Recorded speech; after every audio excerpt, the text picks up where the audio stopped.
The morning Coulter Briggs paid $10 for a dead engine, nobody paid much attention. The liquidation yard on the western edge of Detroit was crowded with the kind of people who believed value should announce itself. Procurement managers carrying clipboards, engineers chasing six-figure test equipment, corporate buyers hunting discounted research assets. Everyone was focused on machines that looked expensive. Nobody was interested in a rust-covered block sitting alone near the far fence, half buried in mud beneath a sky the color of old steel. A strip of masking tape clung to the side. Someone had written 2 words across it in black marker: non-working scrap. Most people saw the label and kept walking. Coulter Briggs wasn't most people. He crouched beside the block and rested 2 fingers against the cold metal. Rainwater streaked the housing. Rust covered the outer casing. Years of neglect clung to every surface. Yet something felt wrong. Not broken wrong, misplaced wrong. His 10-year-old son, Nolan, stood beside him with his hands shoved into the pockets of a canvas jacket. "Why are you looking at that thing?" he asked. Coulter didn't answer immediately. Instead, he tapped the housing twice with his knuckles and listened. The sound echoed through the metal, a hollow note, then a second tone beneath it. Something hidden, something engineered. Nolan had learned long ago that when his father went quiet, it meant he was listening to something nobody else could hear. Around them, buyers argued over battery testing stations and calibration systems worth thousands of dollars. Nobody even glanced toward the muddy block.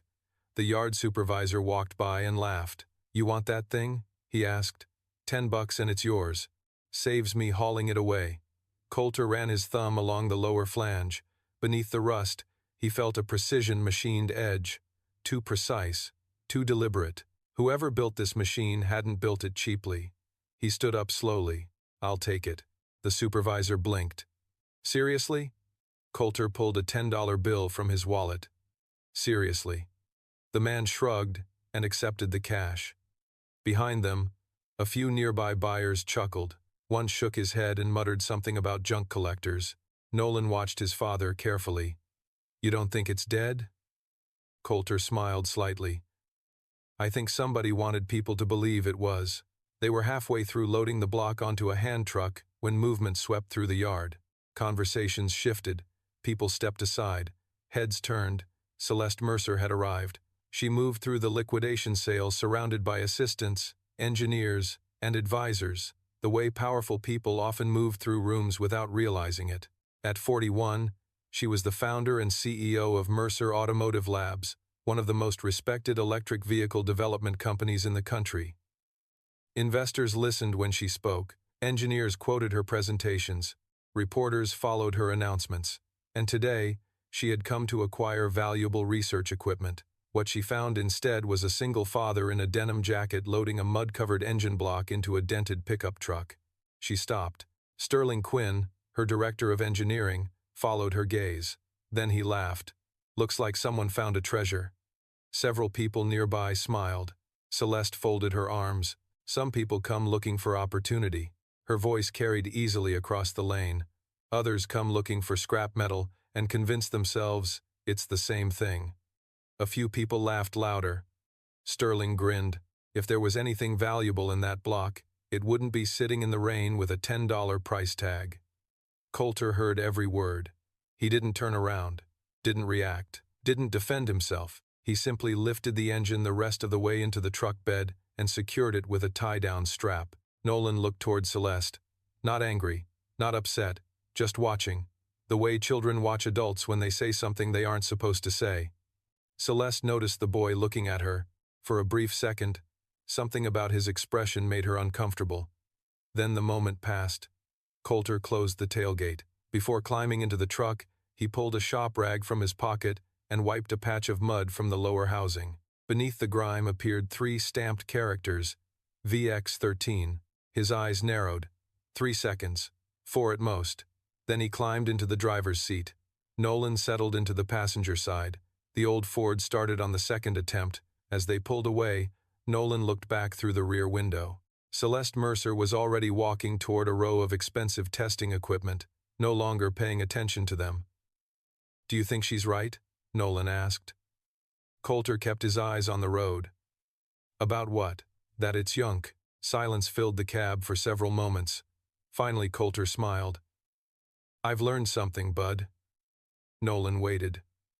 The world throws away a lot of things it doesn't understand. Rain tapped softly against the windshield as Detroit disappeared behind them. The engine block sat in the truck bed beneath a tarp. Rusty. Forgotten. Worth $10 according to everyone who had seen it. Except one man, and by this time tomorrow, 47 federal offices would be trying to find him. Briggs Auto Works sat on a 2-lane road outside Detroit, where most people only stopped when they needed something fixed and couldn't afford dealership prices. The garage wasn't impressive. The sign above the entrance had faded so badly over the years that nobody remembered what color it used to be. The waiting room contained 4 plastic chairs, a coffee maker with a personality disorder, and a stack of magazines old enough to vote. Coulter Briggs liked it that way. Honest places rarely looked expensive. By the time he backed the pickup into the garage that evening, the rain had become a steady drizzle. Nolan jumped out first and helped guide the hand truck as they rolled the muddy engine block inside. Most people would have pushed it into a corner and forgotten about it. Coulter placed it directly beneath the brightest work light in the shop. That alone told Nolan something important. His father was interested, very interested. "Dinner first?" Nolan asked. Coulter glanced at the block, then at his son. "Definitely dinner first." Nolan smiled. Machines could wait. Dinner couldn't. An hour later they were back in the garage. The work light cast long shadows across the concrete floor, while rain tapped softly against the roof. Coulter rolled up his sleeves, grabbed a stiff bristle brush, and began removing years of dirt from the housing. Layer after layer disappeared. Rust, mud, oxidation. Beneath it all emerged something unexpected. The alloy didn't look right, or more accurately, it didn't look wrong in the way scrap engines usually did. The material felt lighter, stronger, more refined. Nolan sat on a rolling stool nearby doing homework while secretly watching everything his father did. He'd mastered the art of pretending not to pay attention. Unfortunately for him, Coulter had invented that art. "You can ask." Nolan looked up. "Ask what?" Coulter smiled. "Whatever question you've been holding for 20 minutes. Nolan grinned. "What makes this different?" Coulter ran his fingers along a machined edge. "I don't know yet. You usually know." "That's why this is interesting." That answer seemed acceptable. Nolan returned to his homework while Coulter continued cleaning. Hours passed. Measurements appeared in a spiral notebook. Bolt patterns, housing dimensions, material thickness. Every detail was recorded. By 9 o'clock, the garage floor looked like a crime scene for engineers. Then Nolan found the plate. "Dad?" Coulter looked up. Nolan was holding a thin metal rectangle that had slipped from a recessed channel near the side of the block. This fell out. Coulter took it carefully. Dirt covered most of the surface. He wiped it clean with a rag. 2 words emerged beneath the grime. "Blue torque." For the first time all evening, Coulter stopped moving. Completely. Nolan noticed immediately. "What is it?" Coulter stared at the plate. A memory surfaced from somewhere deep in childhood. His father sitting at a kitchen table. Grease-stained hands. Long workdays. Half-finished stories.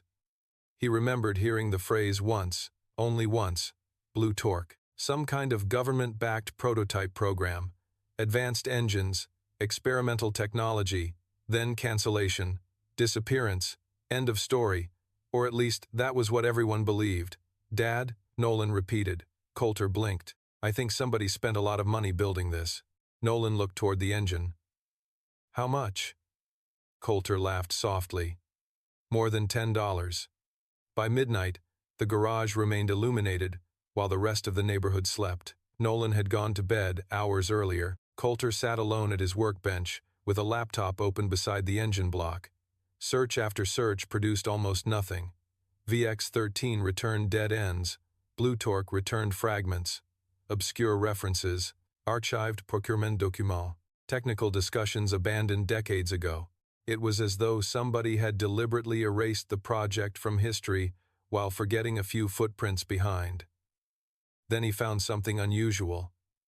An engineering forum that looked untouched since the early 2000s. Dusty, forgotten, barely alive. He uploaded a photograph of the VX13 stamp and asked if anyone recognized it. 20 minutes later, a private message appeared. No username, no profile picture, no identifying information, just a single sentence. Do not sell this to anyone until you verify chain of custody. Coulter read it twice. Then a third time. A chill moved down his spine. Most internet messages were noise. This one didn't feel like noise. He closed the laptop and turned toward the engine. The work light reflected off newly exposed alloy surfaces. Something about the machine felt intentional. Hidden. Like it had been waiting. He spent another hour examining internal access panels before finally heading inside. Sleep didn't come easily. At 5:15 the next morning, his alarm sounded. Except his phone had already been ringing for nearly 90 minutes. Coulter sat upright immediately. The screen displayed missed call after missed call. He blinked, then blinked again. 47 missed calls. Federal offices, government numbers, legal departments, research organizations, agencies he had never heard of. For several seconds he simply stared. Nolan appeared in the kitchen 5 minutes later wearing his school clothes. He found his father standing motionless beside the coffee maker. "What's wrong?" Coulter handed him the phone. Nolan looked at the screen. His eyes widened. 47? Yep. Did you accidentally buy a spaceship? Coulter laughed, despite himself. Not that I know of. Nolan studied the list again. I told you it wasn't junk. Coulter smiled. The kid wasn't wrong. Somewhere out there, an entire network of people had just discovered that something missing for 20 years might have been found in a muddy liquidation yard for $10. And every one of them wanted to talk to the man who bought it. By 7:00 a.m., Coulter Briggs had stopped answering his phone. Not because he wasn't curious, not because he wasn't concerned, but because after the 17th caller identified themselves as representing some combination of federal research archives, government contractors, legal review teams, and technology recovery departments, the conversations had become remarkably repetitive. Everyone wanted the same thing: confirmation. The problem was that Coulter couldn't confirm anything yet. He still didn't know exactly what he had. Nolan sat across from him at the kitchen table eating cereal while watching his father stare at the phone. How many now? Coulter checked the screen. 53. Nolan nodded thoughtfully.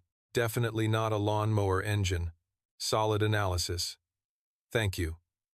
The phone rang again. Unknown government number. Coulter silenced it. Nolan looked impressed. You ignored the government. I'm drinking coffee. Fair point. Some priorities were universal.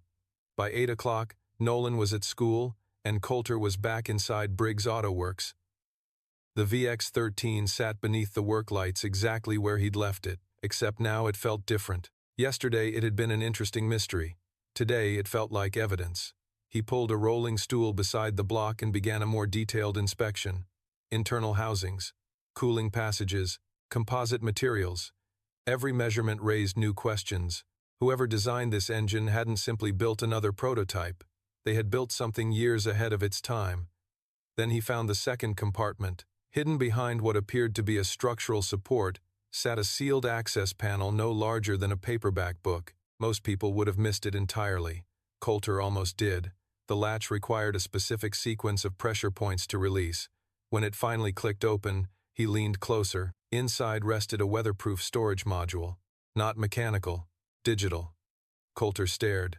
Well, that's interesting. The module contained a data port and an identification tag. Most of the text had faded. Only 3 words remained visible: property of BTD. He photographed everything before touching another component. Experience had taught him that curiosity and caution worked best together.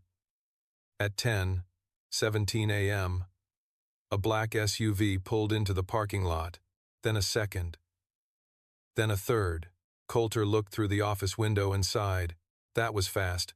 Moments later, a woman stepped through the garage entrance. Mid-40s, dark blazer, practical shoes. The kind of person who looked like she solved problems professionally. She carried a thin folder and an expression suggesting she didn't waste time. Mr. Briggs? Coulter wiped his hands on a shop towel. Depends who's asking. The woman smiled slightly. Evelyn Hart, Federal Technology Recovery Division. She extended a badge. Coulter examined it. Legitimate. You found me. Evelyn looked around the garage.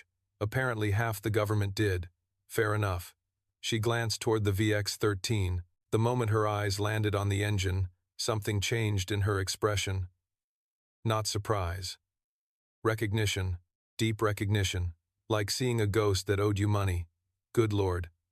She walked closer. Slowly. Carefully. It really exists.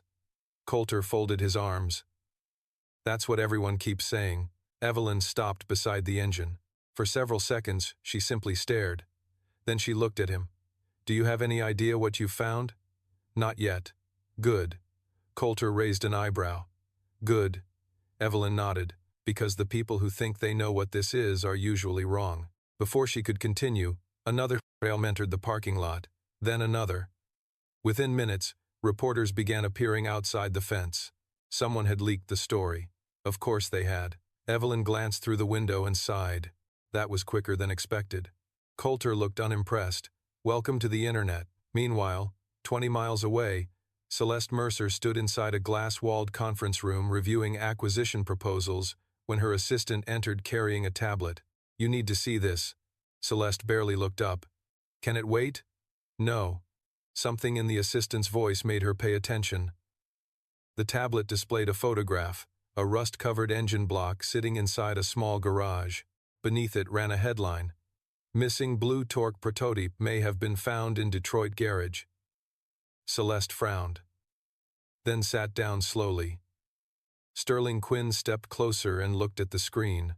The color drained from his face so quickly that she almost missed it. Almost. Sterling? He immediately recovered. Too quickly. Probably nonsense. Celeste kept watching him.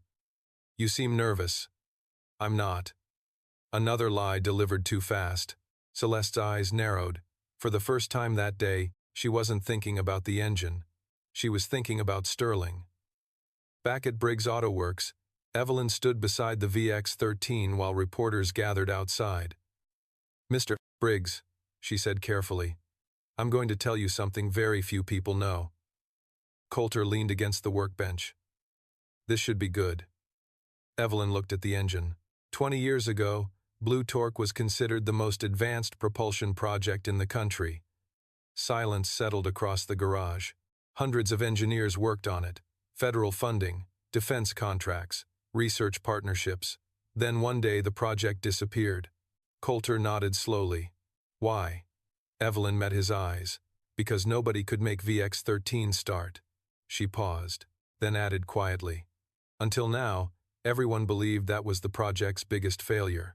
Her gaze shifted back to the hidden data module inside the engine. It turns out the engine may not have been the important part. By noon, Briggs Auto Works looked less like a neighborhood garage and more like the center of a national emergency nobody fully understood. News vans lined both sides of the road. Reporters clustered outside the chain-link fence. Drones hovered overhead until local police ordered them away. Through it all, Coulter Briggs continued doing exactly what he'd been doing before any of them arrived. He worked. The only difference was that now a federal representative stood beside him taking notes. Evelyn Hart watched as Coulter carefully documented every component surrounding the hidden data module. Most people would have plugged it in already, she said. Coulter didn't look up. Most people would have broken something already. Evelyn smiled slightly. That answer explained a lot. The garage door opened. Nolan stepped inside after school, carrying a backpack and an expression that suggested he'd already heard everything. 3 reporters asked if I knew what Blue Torque was. Coulter raised an eyebrow. What'd you tell them? Nolan shrugged. That I was 10. Evelyn laughed before she could stop herself. Nolan noticed her badge. You're federal. Guilty. Do you know what's inside the engine? Evelyn looked toward the VX-13. Not yet. Nolan nodded thoughtfully. That's probably why everyone's acting weird. For a 10-year-old, the observation was surprisingly accurate. Across the country, people were already arguing about the engine's value. Some claimed it represented lost technology worth millions. Others insisted it was an overhyped relic. Investors speculated. Engineers debated. Former Blue Torque employees emerged from retirement to give interviews. Nobody agreed on anything except one fact. VX-13 was real, and somehow, it had survived. 3,000 miles away in Washington, D.C., an emergency video conference was underway. Former project directors, federal attorneys, research archivists, defense analysts. 20 years earlier, Blue Torque had been one of the government's most ambitious engineering programs. Then it vanished. Funding disappeared. Records were sealed. Personnel reassigned. End of story. Or so everyone thought. A gray-haired engineer named Arthur Grayson sat at the end of the conference table staring at a photograph of the engine. That's it. Silence followed. Someone finally asked, "You're certain?" Grayson nodded. "I'd recognize that housing anywhere." He pointed toward the image. "We built exactly 3 VX prototypes. 2 were destroyed." A younger analyst frowned. "Meaning?" Grayson looked around the room. "Meaning, somebody just found the only remaining VX-13 inches existence." The room became very quiet. Back in Detroit, Coulter finally decided to examine the data module more closely. He placed it on a workbench beneath a magnifying lamp. The casing looked military-grade, waterproof, impact-resistant, designed to survive things ordinary electronics couldn't. "Whatever's inside," Evelyn said. "They wanted it protected." Coulter nodded. Then something caught his attention, a faint engraving hidden beneath years of grime. He cleaned the surface carefully. Letters emerged one by one. Nolan leaned closer. "What does it say?" Coulter froze. For a moment he simply stared. Then he read the inscription aloud. "In memory of Daniel Briggs." The garage went silent. Evelyn looked at him. "Briggs?" Coulter swallowed. "My father." Nolan blinked. "Grandpa?" Coulter nodded slowly. The world seemed to tilt sideways for a second. His father had died 8 years earlier. A mechanic, an engineer, a man who never talked much about the years before Briggs Auto Works existed. Occasionally stories slipped out. Government contracts, prototype testing, research facilities. Then he'd always change the subject. Coulter suddenly remembered hearing the phrase, "Blue Torque," once, as a child, just once. His father had gone quiet immediately afterward, like he'd said too much. Evelyn looked stunned. "Your father worked on the project?" Coulter stared at the engraving. Apparently, for several moments nobody spoke. Then Nolan asked the question both adults were thinking. "If Grandpa worked on it," he pointed toward the engine, "how did it end up in a liquidation yard?" That was an excellent question. Unfortunately, nobody had an answer. Across town, Celeste Mercer was asking questions of her own. Specifically, why Sterling Quinn had become increasingly nervous since the Blue Torque story broke. She stood inside her office while Sterling reviewed technical reports with unusual enthusiasm. Too much enthusiasm, too many explanations, too many attempts to redirect the conversation. Finally, she interrupted him. "Did you know about Blue Torque?" Sterling paused. "Barely, but long enough." Celeste noticed. "No." The answer arrived too quickly. She folded her arms. "Try again." Sterling forced a smile.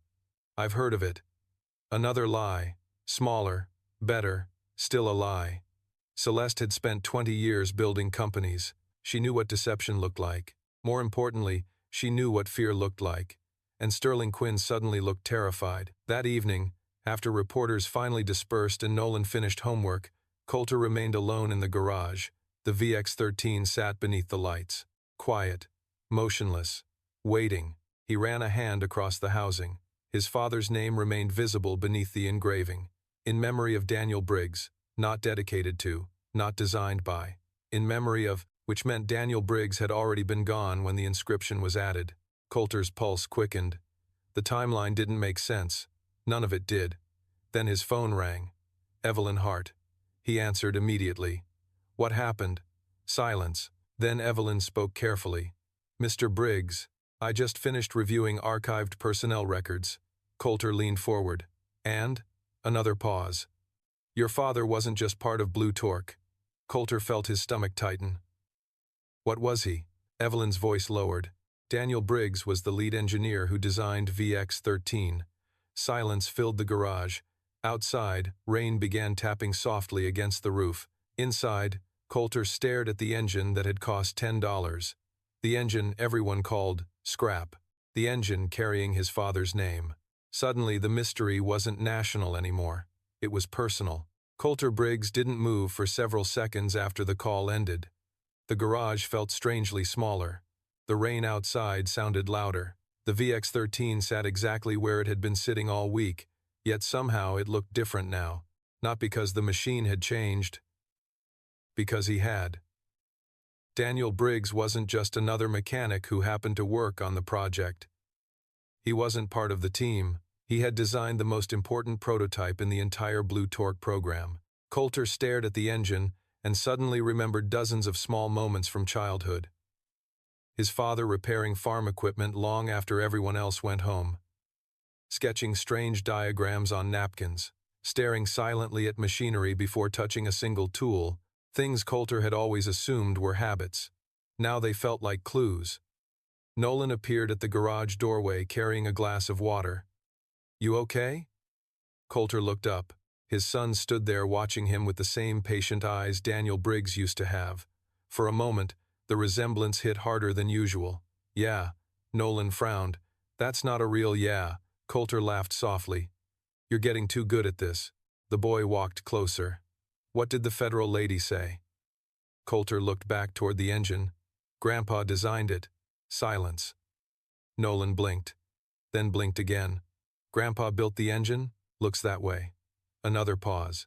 "The $10 engine? The same one." Nolan stared at the VX-13 as though seeing it for the first time. Wow. It was probably the most appropriate response available. The next morning, a convoy of federal vehicles arrived before sunrise. Reporters followed shortly afterward. By 8 o'clock, Briggs Auto Works looked like the location of a movie production.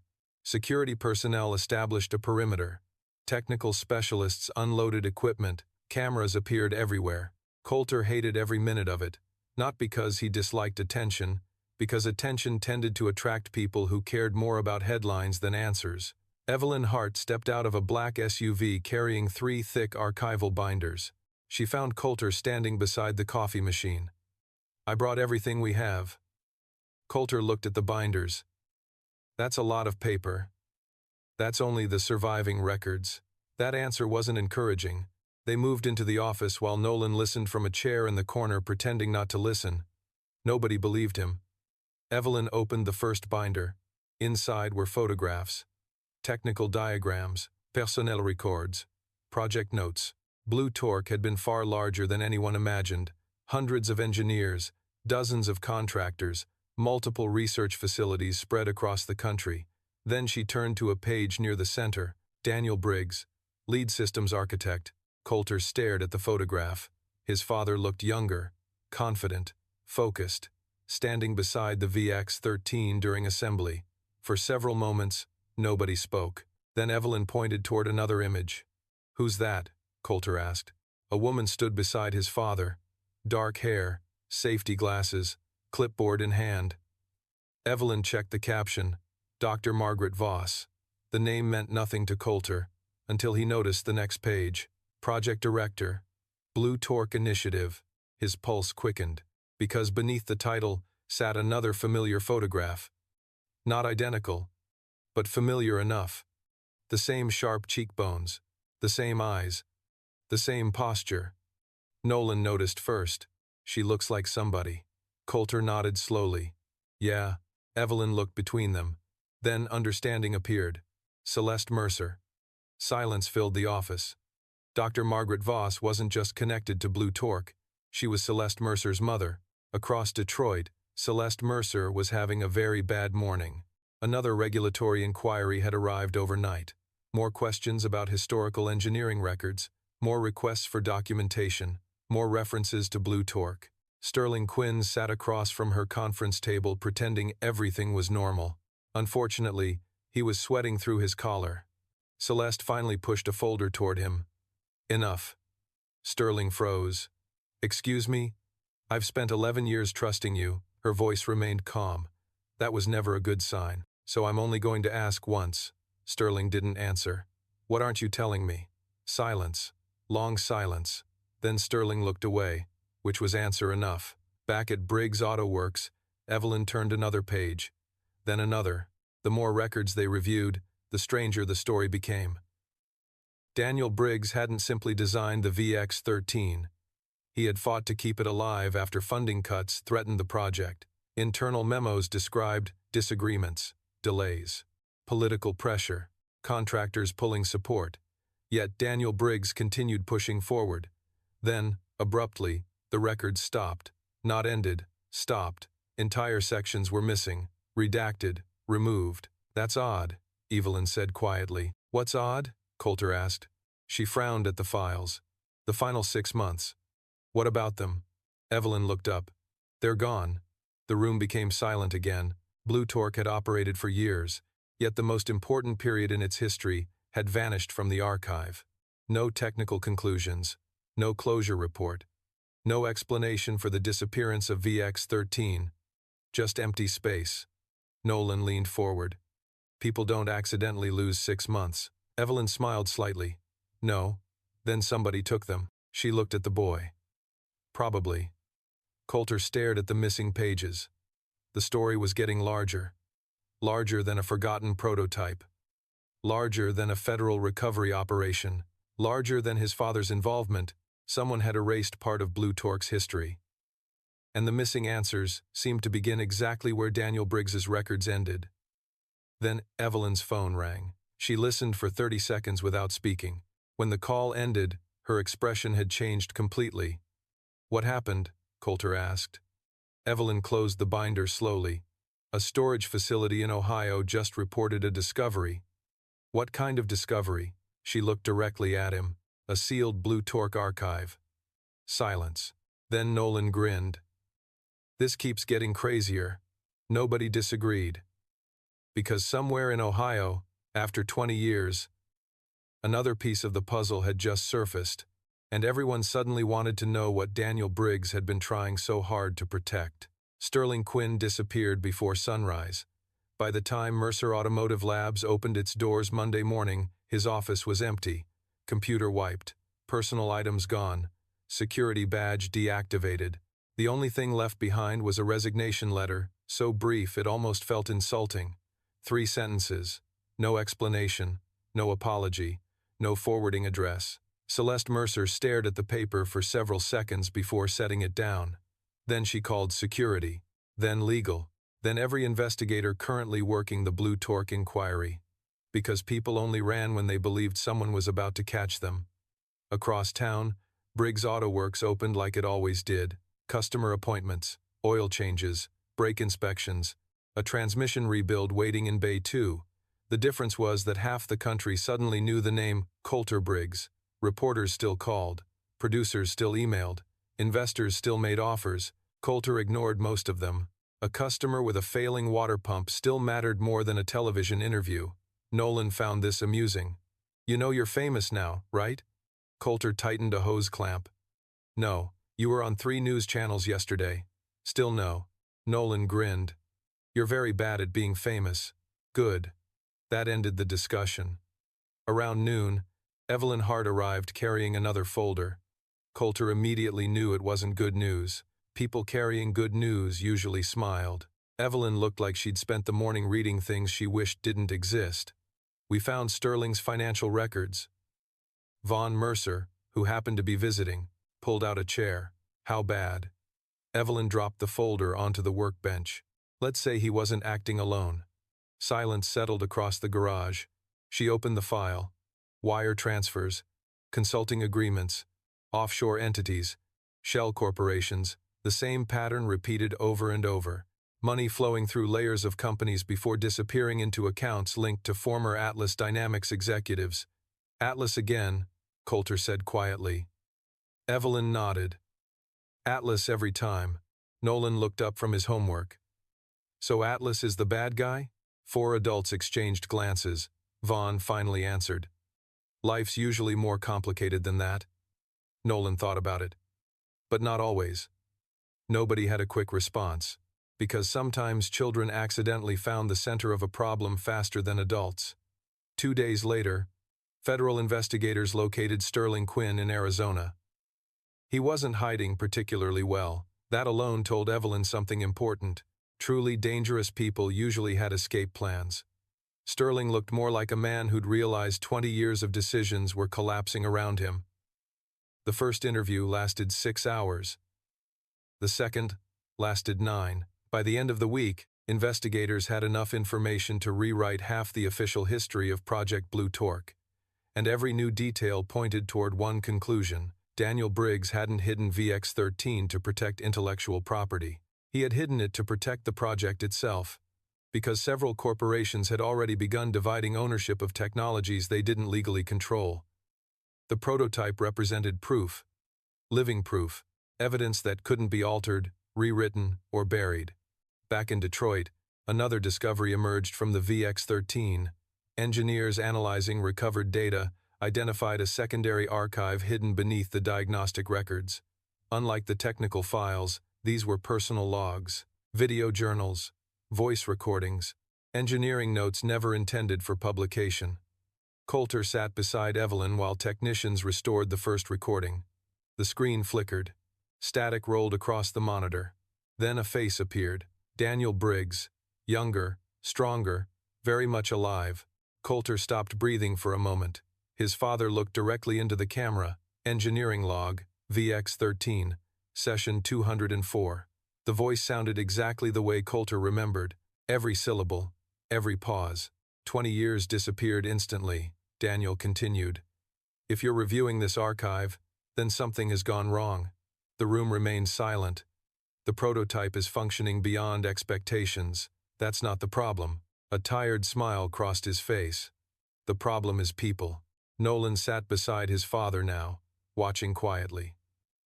Daniel explained how corporate interests had begun influencing project decisions. How pressure increased as technical success became more obvious. How engineers who wanted public access found themselves opposed by executives focused on ownership. Then Daniel leaned closer toward the camera. Technology isn't dangerous. He paused. People deciding who gets access to it can be. The recording ended. Nobody spoke for several seconds. Then Nolan looked at Coulter. "Grandpa sounds like you." Coulter laughed softly. "I was afraid of that." More recordings followed. Engineering discussions. Test results. Personal observations. Then came one final entry recorded only 3 weeks before VX-13 disappeared. Daniel looked exhausted, older, worn down by something beyond engineering. Yet his eyes remained steady. "If this prototype survives," he said quietly, "it won't be because the system protected it." He looked directly into the camera. "It'll survive because somebody chooses to do the right thing when nobody's watching." The screen went dark. Silence settled across the workshop. Celeste Mercer arrived later that afternoon. She listened to the recording alone.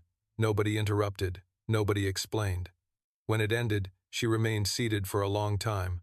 Finally, she stood and walked outside. Coulter found her near the parking lot staring at the horizon. "You okay?" She laughed once. A sad sound. "My mother used to say the same thing." Coulter waited. "About what?" Celeste looked back toward the garage, toward the prototype, toward Daniel Briggs' final message, "That character is what you do when nobody's watching." For a moment, neither spoke. Then Celeste smiled faintly. "Apparently your father and my mother spent 20 years proving the same point." Coulter nodded. "Looks that way." Across the country, investigators continued following financial trails. More names surfaced, more records appeared, more truths emerged. But for the first time since VX-13 was discovered, the story wasn't really about hidden technology anymore. It was about the people who protected it, the engineers who refused to sell it, the researchers who refused to bury it, and one mechanic who heard something strange in a rusted engine block that everyone else walked past, because sometimes history survives not through institutions, but through ordinary people willing to pay attention. The value estimate arrived on a Thursday afternoon. Until that moment, most people had discussed VX-13 inches abstract terms, historic significance, engineering importance, government research, lost technology. Then a federal valuation team completed its preliminary assessment and everything changed. Reporters stopped calling it a prototype. Investors stopped calling it a curiosity. The headlines became much simpler. $10 engine may be worth over $40 million. Briggs Auto Works became impossible to reach. News vans returned. Helicopters appeared again. Financial analysts suddenly wanted interviews. 2 venture capital firms offered to purchase the engine before the valuation report was even finalized. Coulter Briggs responded exactly the same way he responded to everything else. He finished rebuilding a customer's transmission. Nolan found this hilarious. You know, most people would be celebrating. Coulter tightened a bolt. Most people don't have a transmission due Friday. That's not really the point. Maybe not. Nolan shook his head. You're weird. Inherited trait. The boy considered that. Fair. Across the country, Sterling Quinn was no longer laughing. Federal investigators had spent days reviewing financial records connected to Atlas Dynamics and the final months of Blue Torque. What they discovered was worse than anyone expected. Sterling hadn't orchestrated the scheme. He had enabled it, signed approvals, moved documents, redirected reports, small actions at the time, massive consequences 20 years later. Inside an interview room in Phoenix, investigators placed another document in front of him. Sterling stared at it for several seconds, then closed his eyes. I knew this day was coming. The lead investigator nodded. Then why do it? Sterling laughed softly. A tired sound. Because everybody thinks they have more time. Silence followed. Finally he looked up. Then one day you realize the future arrived without asking permission.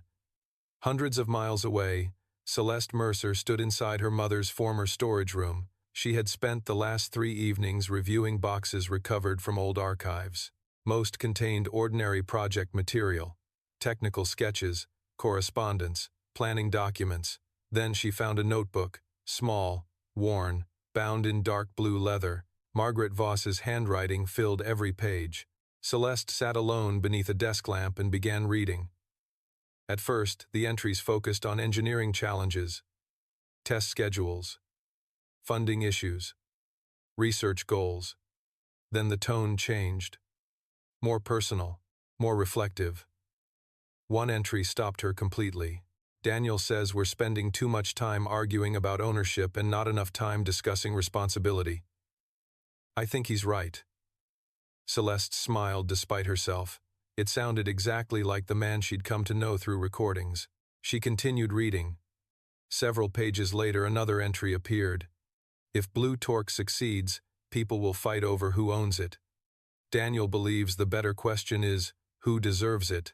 The notebook suddenly felt less like engineering history and more like a conversation between 2 people trying to protect something bigger than themselves. Back in Detroit, federal engineers finally completed a full structural scan of VX-13. The results stunned everyone. Evelyn Hart arrived at Briggs Auto Works carrying a tablet and an expression she could barely contain. You need to see this. Coulter wiped grease from his hands and joined her at the workbench. Nolan immediately abandoned homework. Priorities mattered.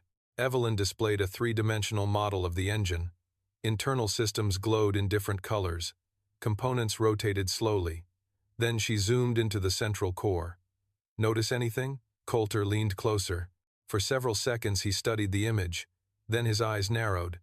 That's impossible. Evelyn smiled. That's what 3 engineers said. Nolan looked confused. What? Coulter pointed toward the model. The shutdown sequence. What about it? Silence. Then Coulter looked at Evelyn.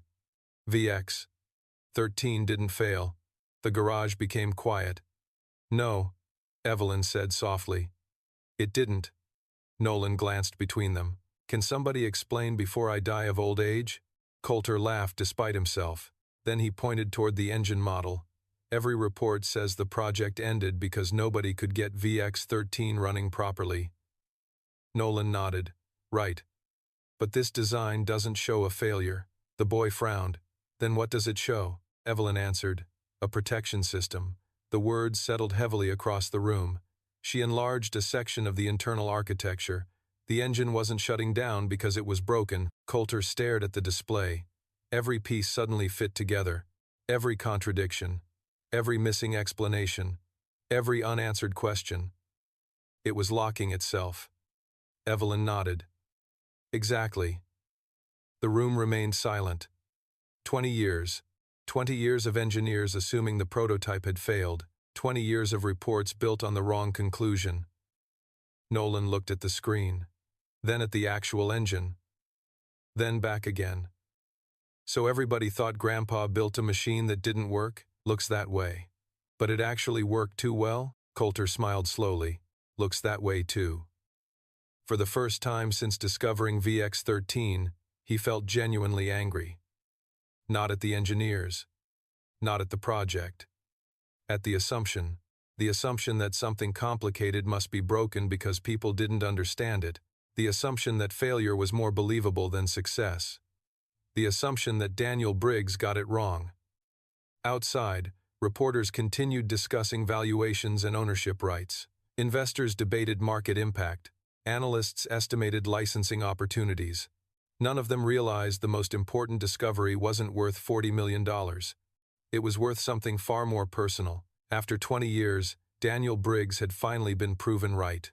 And somewhere beneath layers of alloy, code, and forgotten history, VX-13 was preparing to tell the rest of its story. The first time VX-13 started, almost nobody was there to witness it. After weeks of media coverage, congressional inquiries, valuation reports, and engineering debates, the moment itself happened inside Briggs Auto Works on a rainy Tuesday evening. No cameras, no reporters, no investors, just the people who actually cared about the answer. Coulter Briggs stood beside the prototype. Nolan sat on a workbench swinging his legs. Evelyn Hart reviewed diagnostic data from a laptop. Celeste Mercer leaned against a tool cabinet holding a notebook that once belonged to her mother. Outside, rain tapped steadily against the roof. Inside, 20 years of unanswered questions waited for a single decision. "You sure about this?" Evelyn asked. Coulter looked at the control interface connected to the restored data module. "No." Nolan grinned.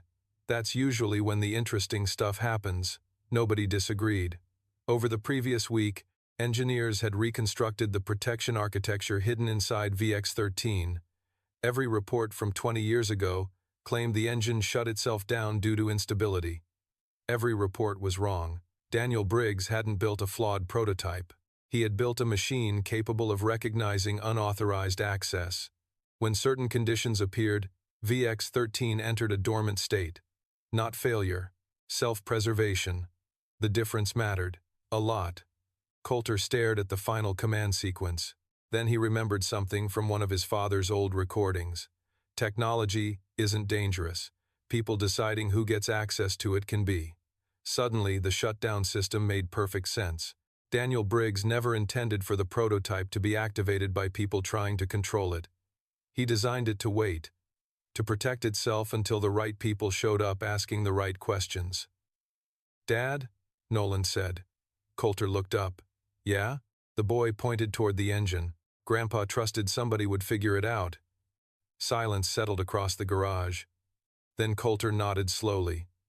"Looks like he did." He entered the final command.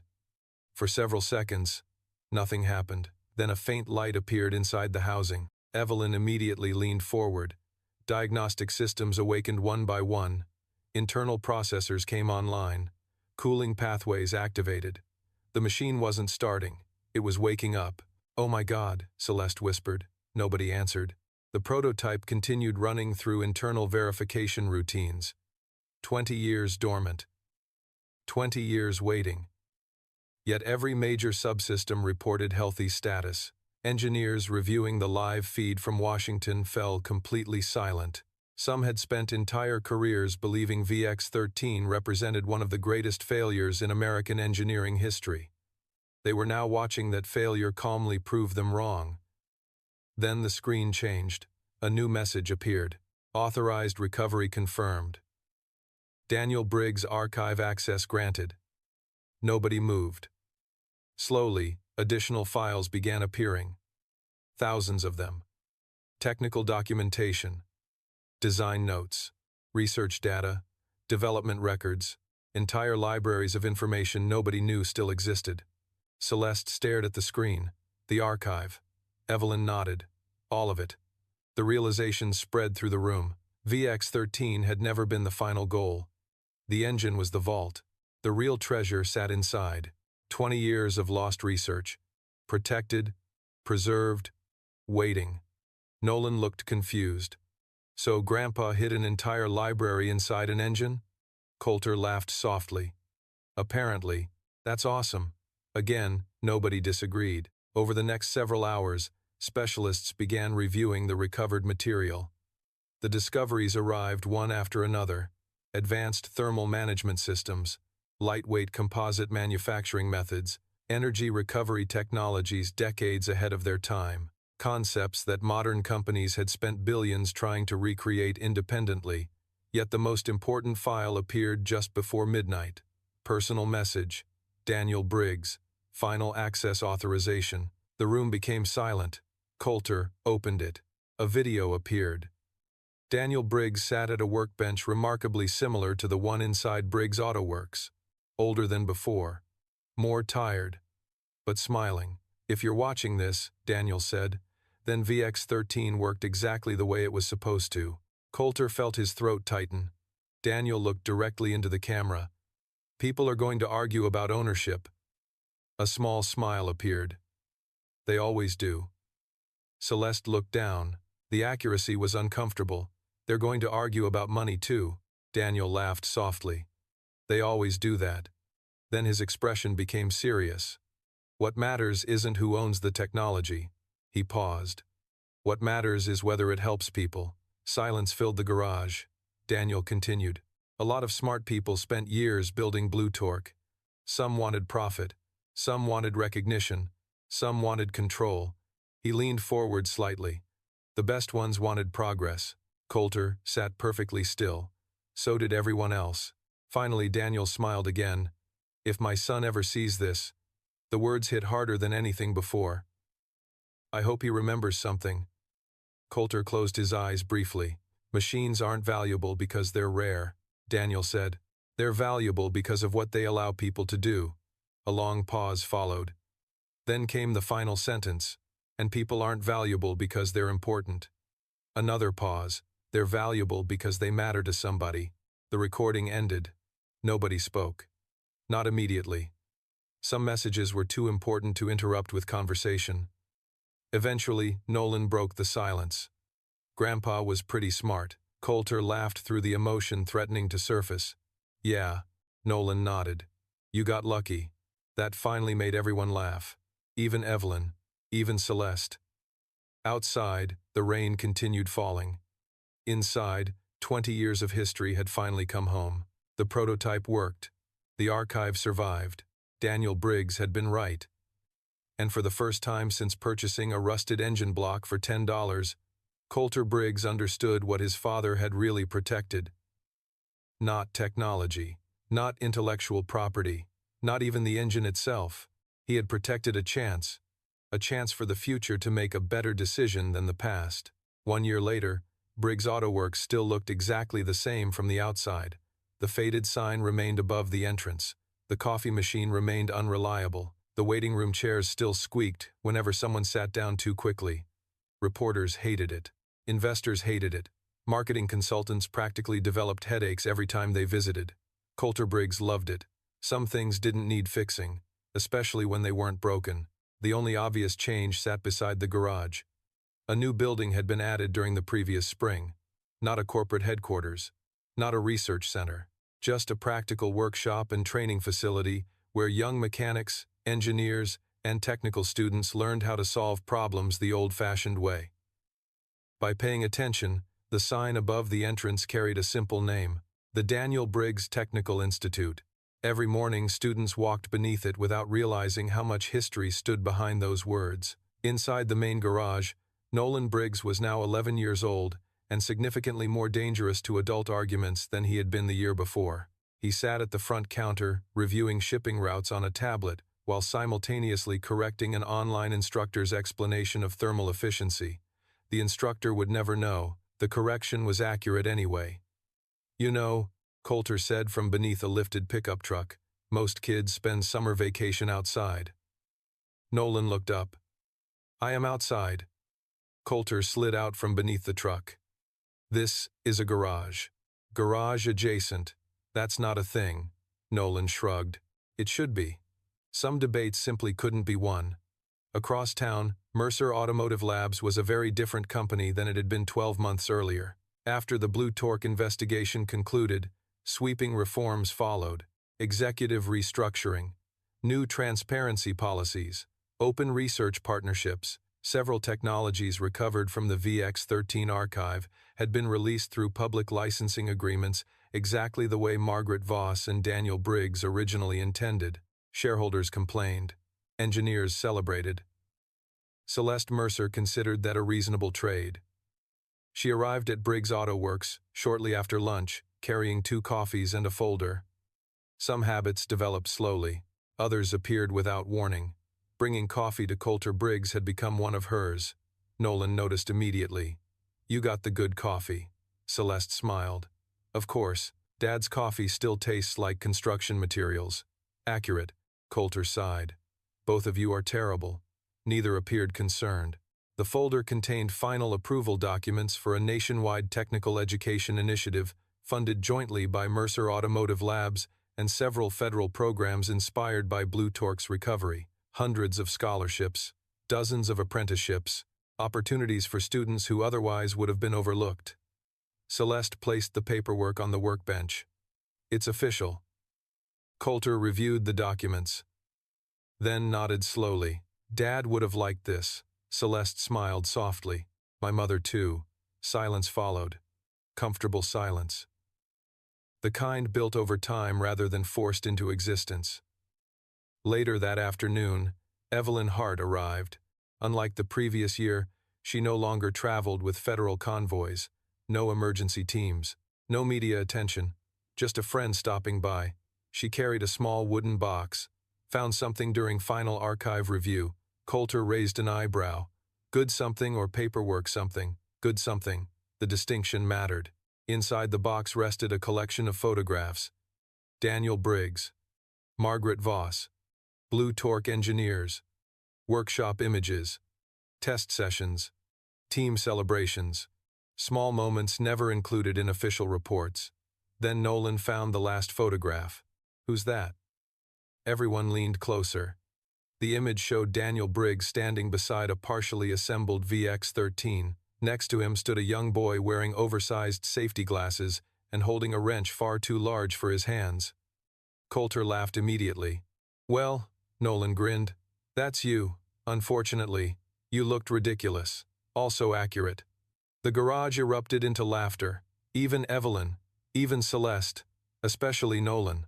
That evening, after everyone left, Coulter remained behind for a while. The garage was quiet. Sunset filtered through the windows. Tools rested where they belonged. For a long time he simply stood looking at the photograph. Daniel Briggs smiled from 20 years in the past. Calm, confident, certain. A man who had protected something important without knowing whether anyone would ever understand why. Footsteps sounded behind him. Celeste. She stopped beside him without speaking. Together they looked at the photograph. Finally she broke the silence. "Funny, isn't it?" Coulter glanced toward her. "What?" Celeste smiled faintly. "A year ago I laughed at a $10 engine." He laughed softly. "You did. Pretty confidently too. Very confidently." She shook her head. "Turns out I was wrong." Coulter looked toward the garage floor where VX13 once sat. The prototype now belonged to a national engineering museum. Thousands visited every month. Yet somehow none of that felt like the real victory. "Not completely," he said. Celeste frowned. "No?" Coulter smiled. "It was worth $10. She stared at him for a second, then laughed so hard she nearly spilled her coffee. Outside, the sun slipped below the horizon. Inside the garage, 2 people stood surrounded by machines, memories, and stories that almost disappeared forever. Somewhere in the future, students would learn about Blue Torque. Engineers would study Daniel Briggs. Historians would write articles about VX13.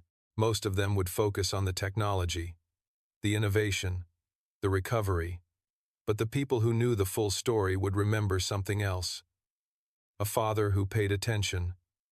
A son who asked good questions. A mechanic who looked past the rust. Because in the end, the most valuable thing hidden inside a $10 engine wasn't technology at all. It was proof that sometimes the world throws away extraordinary things simply because it doesn't recognize them. And sometimes, if you're paying attention, you get the chance to bring them home. The end.